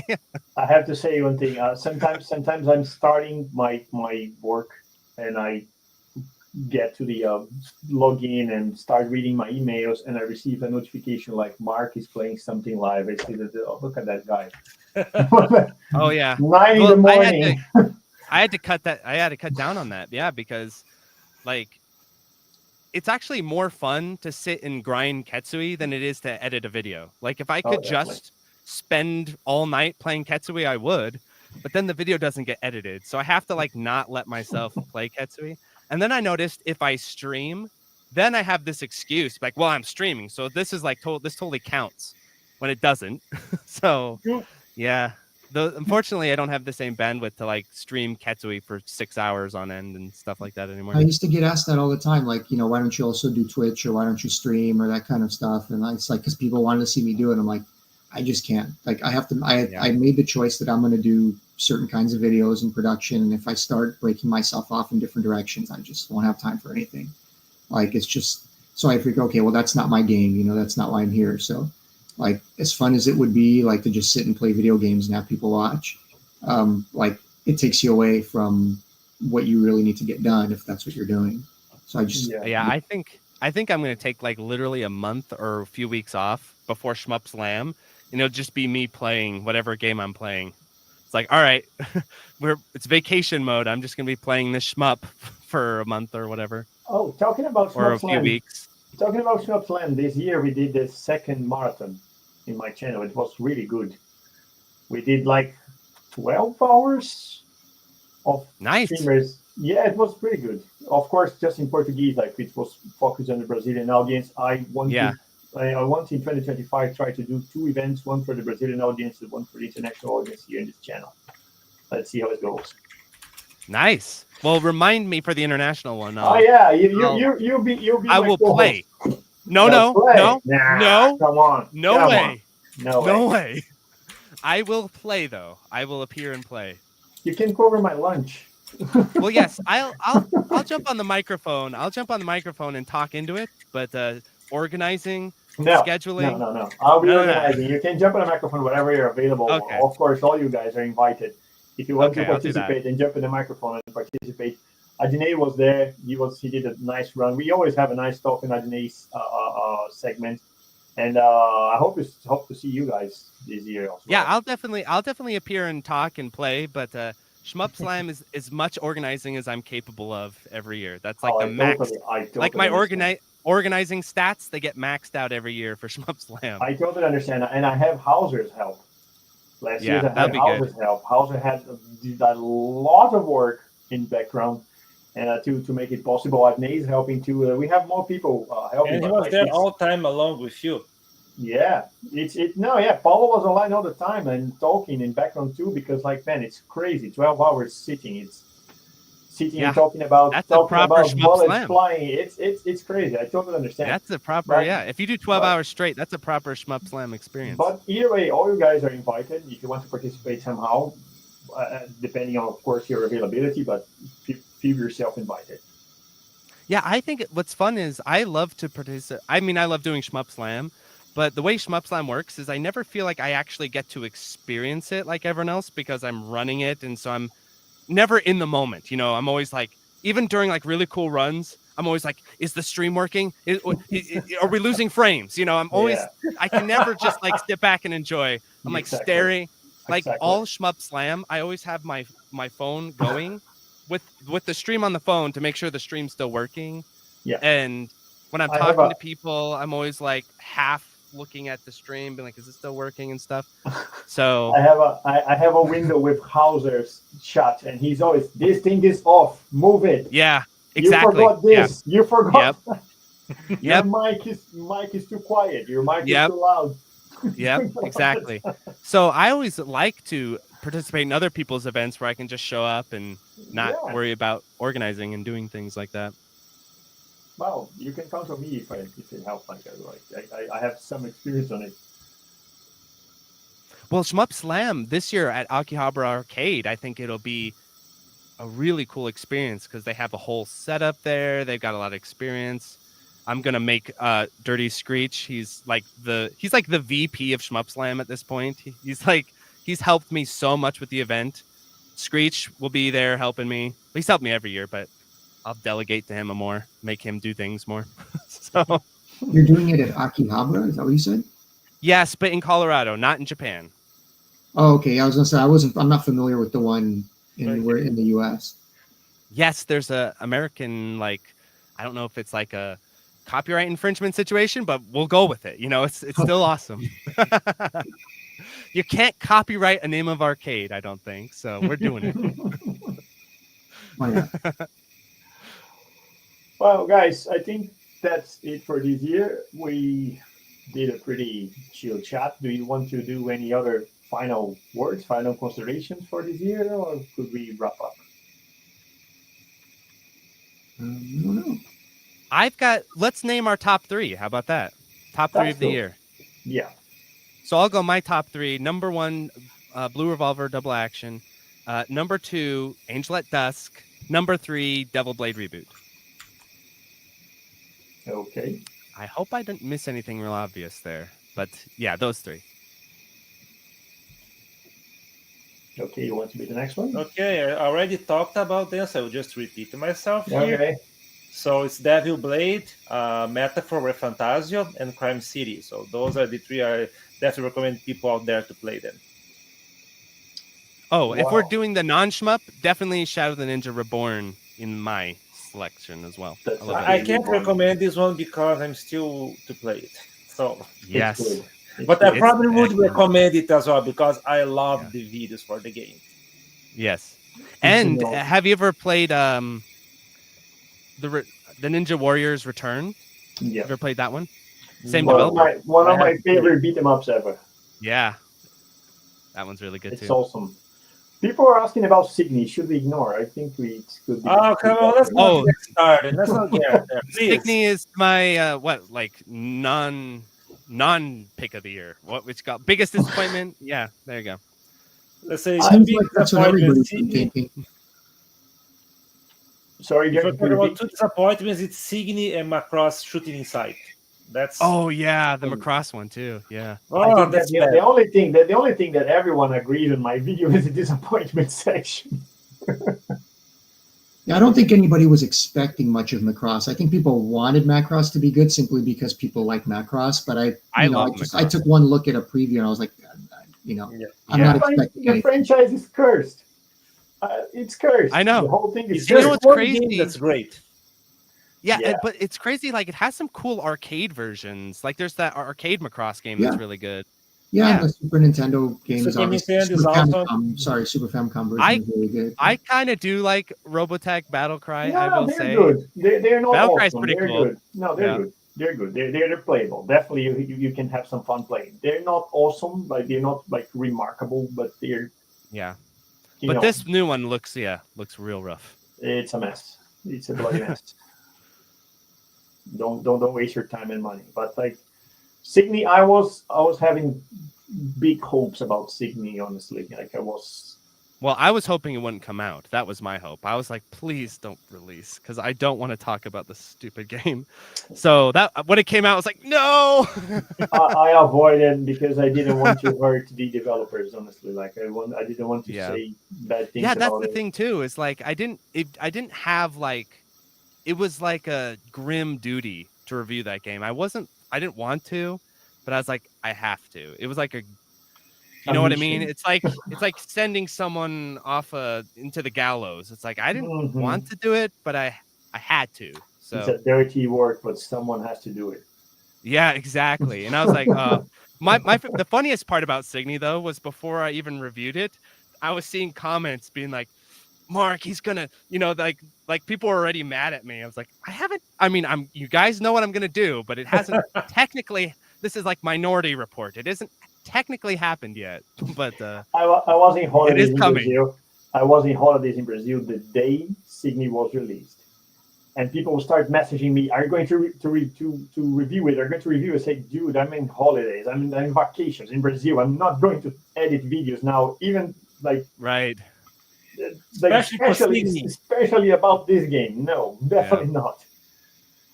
And you know what? Yeah. The Well, I funny think- thing, I know some YouTubers in Brazil that were like very excited because seeing it was a return of Konami to the great form of shmups. Mhm. It was a great thing. I was like, come on, man, we didn't play the same game. Yeah, Sorry. I saw someone from the MSX community saying that, and of course we cannot take seriously what those people talk about. But anyway, they were really excited about Signy. Like Konami is back.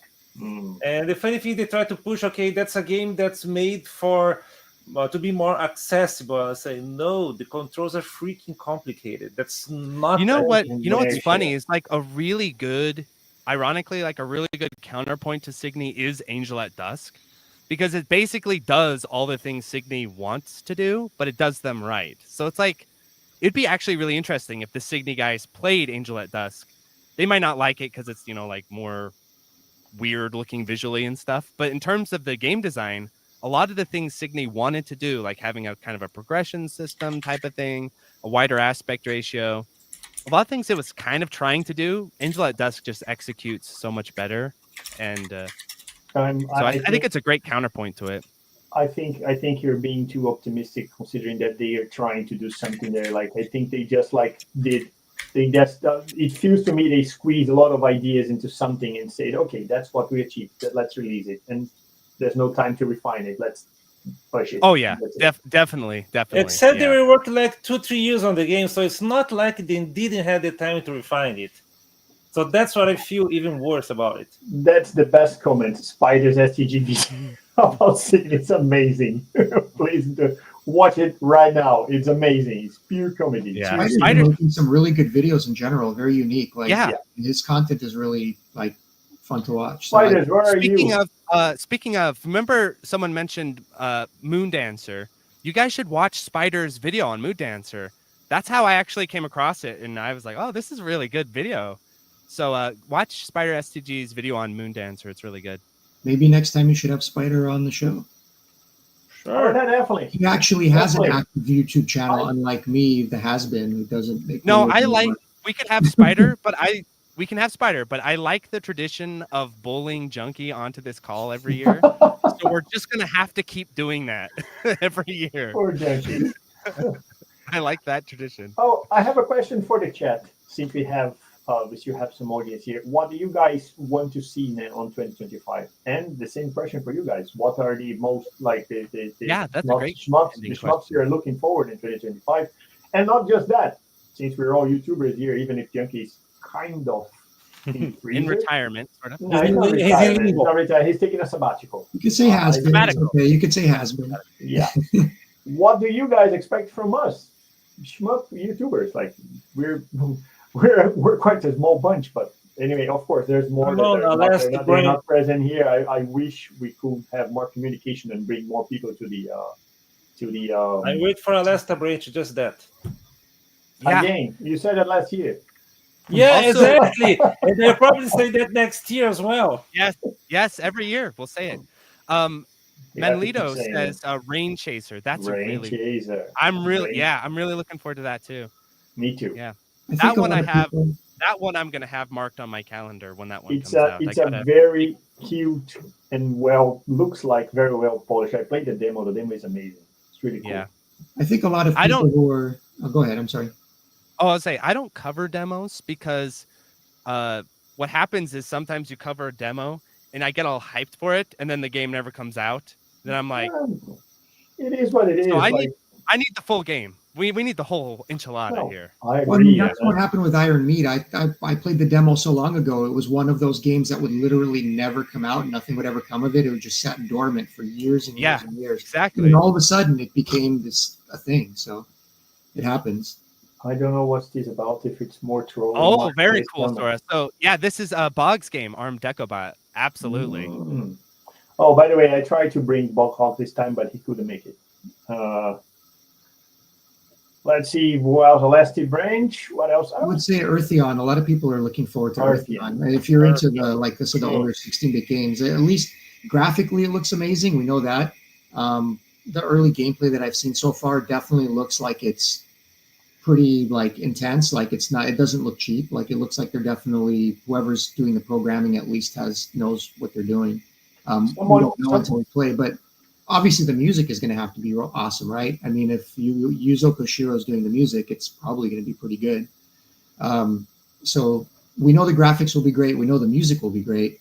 And if they can come through on the gameplay front, it could end up being a fantastic game. So, well, someone mentioned VZ Gun here. Okay. Someone mentioned VZ Gun.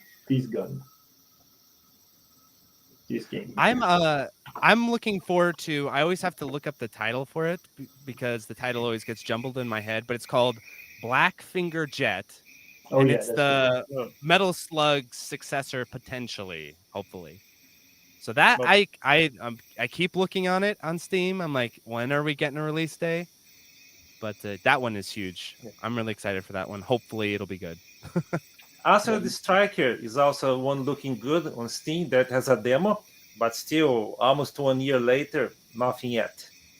Looks better than Twisted, but you mean I need the full game. This one, this gun. It's a macros-like game. Pretty cool. Looking cool, at least for now. As long as it's not called macros to follow the same curse, it's fine. There is another game I saw from a Spanish developer. It's called Six on Fire.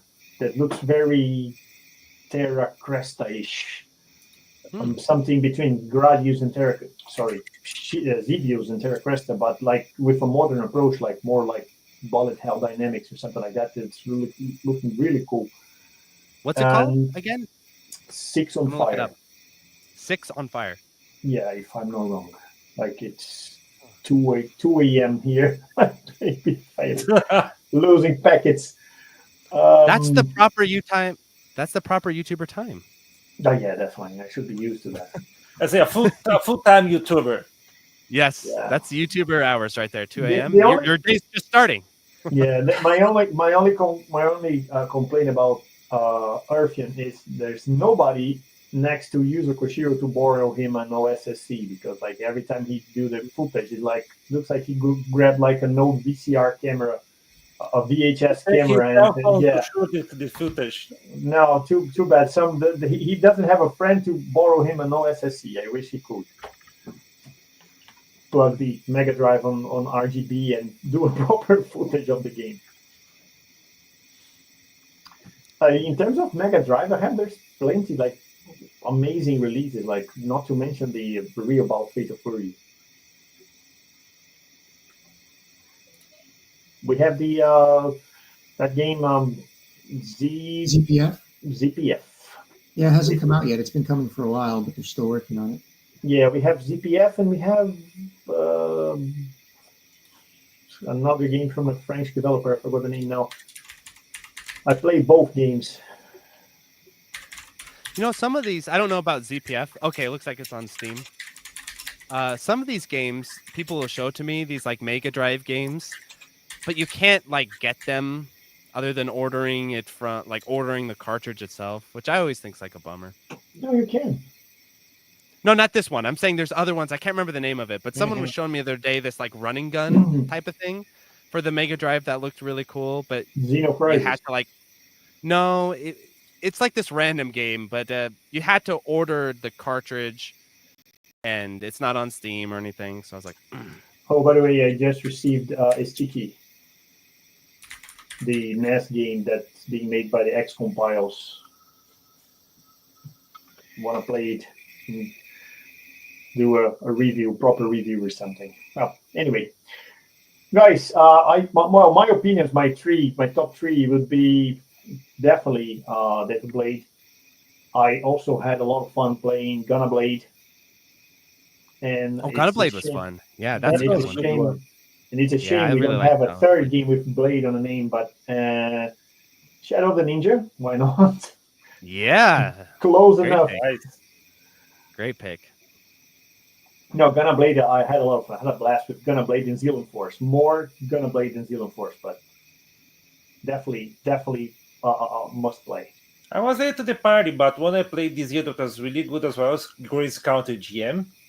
Grace Counter, yeah. But Grace Counter is older, isn't it? It's older, but let's say it doesn't mean I can't play it this year. Well, yeah. And well, Junkie, do you want to do your top three? You didn't have a chance to play this year, unfortunately. Yeah. Besides, obviously the games we already talked about, like nothing new. My top three are all Toaplan games because that's all I'm doing until it's done. Unfortunately, but I'm having a good time with it. So I said hopefully when it's done, I'll have a little more free time and then I'll catch up because I've wanted to play. I've seen Double Blade Reboot and I've seen Gunna Blade and they all look really fun and I wanted to play them. They're all sitting there on Steam waiting for me for when I can take a break. Yeah. Yeah, Shmup Junkie's favorite game this year is Sony Vegas Pro or whatever his video editing software is. It's DaVinci Resolve. DaVinci Resolve. DaVinci Resolve, his favorite game of the year. Power to the people. Free. Do you have like, so when I do video editing now, I've got like hotkeys all set up. I'm like, I got it all. I actually am getting pretty slick with the video editing as far as like the APM and hotkeys. And do you do all that stuff, Junkie? To a point. I mean, I don't go crazy with it. I have like a mouse with a few different buttons that make it easier to scroll around and copy. I mean, I've gotten fast at it, so I do it to a point. But I think when my editing is so slow because it's like the production is different. Like every like few seconds, I'm doing a few seconds at a time. So like it's not so much about speed until the end where I'm just going back and moving stuff around. It's more tedious than that. So not so much. Not so much. Hopefully you never have to deal with that level of tedium in your editing. You shouldn't if you're dealing with YouTube. But Yeah, once you're they doing have- it knows? like interviews, Who knows and what the future? Who knows what the future holds? Who knows? Yeah. maybe I've might had be some doing real- you may be the next editor on the next documentary. I've Yeah. had some real, I've had some real tedious edits over the years. Oh, I do actually have one for you that I think may rival your documentary, but at a smaller scale, which was I interviewed the Fight and Rage developer, and I love Fight and Rage, and he doesn't speak English. He Oh. speaks Spanish, but he speaks like a little bit of English. And so what we did was I essentially helped him piece together an English translation of our conversation as we're talking.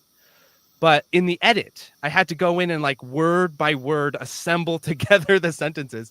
So if you go and watch my interview with the developer of Fight and Rage, that is like a translation via editing where I like assembled together the interview. It should be fun like the guy. I am the dev of. Yes, it like was the literally guy, was like all like different poses. yes, it really was like almost at times word by word putting Ah, together. It was crazy. It was Looks crazy. more like a cinema college project than an interview. Yeah. Well, it was an interview, but like I wanted to get the English side because he'd answer in Spanish and then we'd kind of work because he can speak English, but not fluently. So we'd like work through okay, this is what it would be sort of thing. So we got there. We did get there, but the editing on that was pretty intense. I can imagine. Well, guys, I think that's what we have for this year. Thank you very much for your audience, and thank you very much, you guys, for making time to be here. And again, look, someone found the game. Thank you very much for being again here. We expect to see you again next year, maybe with more special guests like Spiders, Bug Hog, if he managed, or Fingers crossed. and thank you very much. Well, that's it. See you guys. See ya. Peace out. See you. Peace out and bye.